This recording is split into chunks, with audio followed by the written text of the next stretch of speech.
करना। प्रकार के शरीर हैं एक जीव के लिए। ये जेल है, भगवान का जेल है।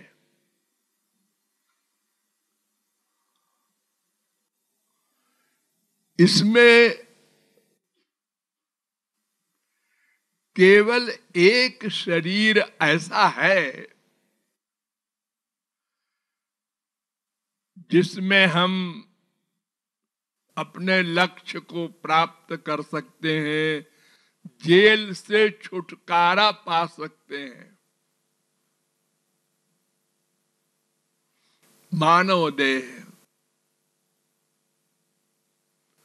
वैसे तो फिजिकल सुख में स्वर्ग लोक का सुख हमारे मानव लोक के सुख से करोड़ों गुना बड़ा है।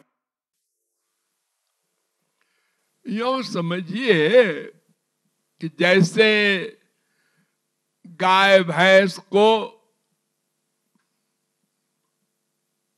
सुख मिलता है, लेकिन मनुष्य उनके सुख को देखकर तरस खाता है। क्या बेचारे दुखी हैं, देखो ये कुत्ते बिल्ली एक रोटी के लिए दिन भर दौड़ते रहते हैं, न रहने का ठिकाना है, न कपड़ा इनके पास है, जाड़े में ठिठुरते हैं। बहुत से जीव मर जाते हैं बरसात में ही। हम कितने अच्छे हैं मनुष्य लोग। ऐसे ही स्वर्ग वाले सोचते हैं हमारे लिए। कितना गंदा शरीर है इन मनुष्यों का, कितने गंदे मकान हैं, हजारों बीमारियां हैं, बेचारे सब दुखी हैं। हम लोग दिव्य शरीर वाले, कमाने की जरूरत नहीं, सोचा और सामान आ गया।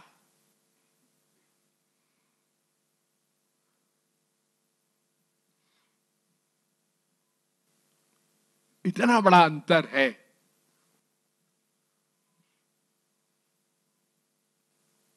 लेकिन वहां साधना करने का अधिकार नहीं है, और कुत्ते बिल्ली मच्छर को ज्ञान शक्ति नहीं है कि वो कुछ समझे तब तो करे।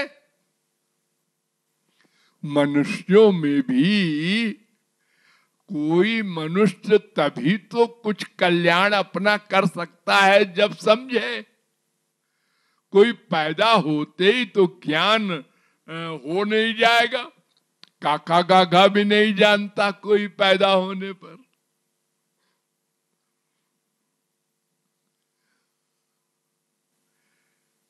इसलिए मानव देह के सिवा किसी भी देह में लक्ष्य की प्राप्ति नहीं हो सकती। तो 84 लाख शरीरों में घूमते घूमते, दुख पाते पाते अनंत जन्म जब बीत जाते हैं तो कबहू को करी करुणा नर देही देत ईश मूलधन। कृपा से भगवान दे देते हैं मानव देह। देख बेटा, मैं तुझको अब की बार दे रहा हूं ये मूलधन। तो मूलधन से कमाई करके हम लोग संसार में बैंक से लोन ले करके और फिर कमा करके लोन भी अदा कर देते हैं और आगे बढ़ जाते हैं, अरबपति तक हो जाते हैं। और अगर लापरवाह हुआ या शराबी कबाबी बेश्यागामी हो गया तो मूलधन भी गंवा दिया, उसका घर भी नीलाम हो गया। ऐसा भी उदाहरण है हमारे संसार में। तो ये शरीर मूलधन है, ये भगवान रूपी बैंक से मिला है कि इससे लक्ष्य को बना लो अपने मृत्यु के पहले। और ये भी नहीं बताया भगवान ने कि कब मृत्यु होगी, उसके पहले बना लो। अगर ये बता देते तो पता नहीं हम कितना पाप कर बैठते। क्यों? इसलिए कि अगर हमको ये पक्का मालूम हो जाए हम 76 साल तो कंपलसरी रहेंगे, तो निगाह फिर क्या है, मनमाना करो। 76वां साल जब आएगा तब एकदम राधे राधे राधे राधे लगातार करके लक्ष्य को प्राप्त कर लेंगे। देखो, बच्चों को मालूम रहता है कि 24 मार्च को हमारी परीक्षा होगी, तो जुलाई से लापरवाह रहते हैं। अरे अभी क्या जल्दी है, पढ़ लेंगे। और जब 1-2 महीने रह गया तो सारी रात चाय पी पी के जागते हैं। अरे आ गया, अरे कल इम्तिहान है। तो कुछ भरोसा नहीं, पैदा होते ही छिन जाए मूलधन। 1 साल का हो के 10 साल का हो के पढ़ लिख के तैयार हो गया और तत्व ज्ञान भी गुरु से मिल गया और साधना करने जा रहा था, मर गया। ये ठीक है कि तत्व ज्ञान हो जाने पर फिर उसको मानव देह कंपलसरी मिलेगा, लेकिन अगर तत्व ज्ञान भी नहीं हुआ है, पेट पालने में ही, परिवार के पालने में ही सब मूलधन समाप्त किया है, तन मन धन, तो फिर जाओ 84 लाख में, छिन गया मूलधन।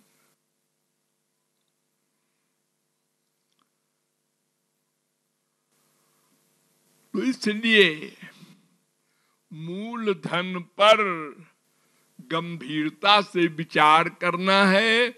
साथ ही नंबर 2 भी, क्या कि पता नहीं कब छिन जाए। लाओ वापस करो मूलधन। एक मजिस्ट्रेट थे प्रतापगढ़ में, उनका नाम था ओम प्रकाश। उर्मिला माथुर जानती है। वो बता रहे थे कि मैं इम्तिहान दे रहा था मुंसिफी का और सोचने लगा और नींद आ गई। और अलार्म हो गया जब कि टाइम हो गया तो हमको जगाया गया। क्या सो रहे हो भाई? अरे टाइम हो गया, कॉपी लाओ। अरे ना, मैंने तो लिखा ही नहीं। उससे क्या होता है, अब तो टाइम हो गया। ऐसे ही हम लोग कर रहे हैं, सो रहे हैं। पिताजी से प्यार करेंगे, गोद में लेटेंगे, मम्मी से करेंगे, बीबी से करेंगे, बेटा बेटी से करेंगे। बड़ा इंजॉयमेंट हो रहा है, इंजॉयमेंट। ये लापरवाही। वो मूलधन कहाँ है? वो जा रहा है, नष्ट हो रहा है। 20 साल बीत गए, 40 बीत गए, 50 बीत गए। अरे अब तो कर। अरे कर लेंगे भाई, कितनी क्या आपत आई है, जरा ये काम तो कर ले पहले। अभी बेटा छोटा है, व्यापार तो करने लगा। अरे करने लगा लेकिन अभी बच्चे ही है, अभी उतनी नॉलेज थोड़ी है उसको। तो तुम्हारे बराबर नॉलेज तो उसको तुम्हारे मरने के बाद होगी, उसके पहले हो नहीं सकती। कोई बाप अपने बेटे को अपने बराबर काबिल तो मानेगा नहीं, बच्चे ही है अभी। हाँ? कितने काबिल हो जाए बेटा। अरे कितने बाप भिखारी थे, बेटे करोड़पति हो गए। संसार में आप लोग देखते ही हैं। तो मूल धन मानव देह सर्वोच्च, न मानुषम बिना अन्यत्र तत्व ज्ञानं तु लभ्यते। वेद व्यास ने चैलेंज किया है, मानव देह के बिना तत्व ज्ञान नहीं होगा, और किसी देह में भी। इसलिए उधार नहीं करना है, तन मन धन तीनों का भगवत विषय में ही जितना क्षण उपयोग हो जाए वही जीवन है, और बाकी तो पशु से बदतर जीवन है। जो सुख गाय को हरी घास में मिलता है वही आपको हलवा पूरी में मिलता है, सुख में अंतर नहीं है। वो गाय जैसे अपने बछड़े को चाटती है और सुख मिलता है, ऐसे आप अपने बेटा बेटी का मुख चुंबन करके सुखी होते हैं। सुख बराबर है, देखने का अंतर है खाली। तो ये विषय सुख जो है इंद्रियों का, ये जो पशुओं को मिलता है वो आपसे ज्यादा अच्छा है, क्योंकि उनकी दुनिया लंबी चौड़ी नहीं है और आपकी दुनिया बड़ी लंबी चौड़ी है। एक मकान है, दूसरा बनाओ, तीसरा बनाओ। एक गाड़ी है, दूसरी लो, तीसरी लो। एक बेटा है, एक बेटा और करो। अबे 4 6 8 10 परिवार, बेटे के बेटा बेटी के बेटा, सब में अटैचमेंट कर लो ताकि भगवान में मन जाने न पावे। ऐसी गलती न कर बैठना, इसी में उलझाए रहो मन को, ताकि मरने के बाद इन्हीं के बेटे बनो। अब हमारे बाप हो गए। इतनी बड़ी असावधानी, लापरवाही।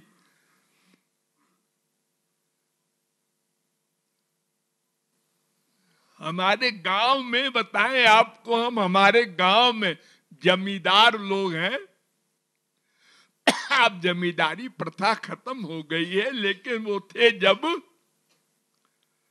तो खूब खेत थे उनके पास, बैंक से लोन मिल जाए और शराब पी रहे हैं, अनेक पाप कर रहे हैं, और वो गमा दिया रुपया।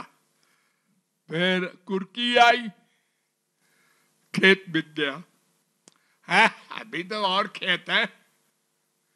दूसरा खेत बिका, तीसरा, बेटे के पीढ़ी तक पहुंचते पहुंचते सारे खेत बिक गए।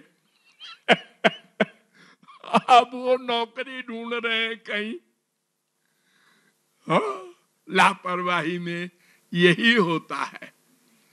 इसलिए हमें वेद कहता है, उत्तिष्ठत जाग्रत प्राप्य वरान निबोधत। अरे मनुष्यो, अपनी देह की इंपॉर्टेंस रियलाइज करो, उठो, जागो, जागृत। प्राप्य वरान, किसी सिद्ध महापुरुष के पास जाओ, और निबोध हो तो ज्ञान प्राप्त करो, फिर प्रैक्टिकल साधना करके लक्ष्य प्राप्त करो। ये बार बार वेद कहता है, न स्व स्व उपासित, कल करेंगे कल करेंगे ये मत कहो, मत सोचो। अरे कल मिले न मिले, आज ही करो, अभी करो। तन से, मन से, धन से जो भी परमार्थ बनाना हो तुरंत बनाओ। उधार करने से परमार्थ नहीं बनता। जैसे मान लो किसी की अभी इच्छा है कि हम दान करें और फिर लापरवाही किया, कल कर देंगे। अरे क्या जल्दी है, गुरु पूर्णिमा पर कर देंगे और पहले ही मर गया। हम अपनी लाइफ में तमाम देख चुके हैं नाटक। महाराज जी हमने संकल्प कर लिया है, बस मर गया, करेंगे करेंगे रह गया। अब वो बेटा बेटी की भावना अलग है, वो कहते हैं मैं क्यों करूं, पिताजी की रही होगी इच्छा, मेरी भी इच्छा नहीं है ऐसी। इसलिए उधार नहीं करना।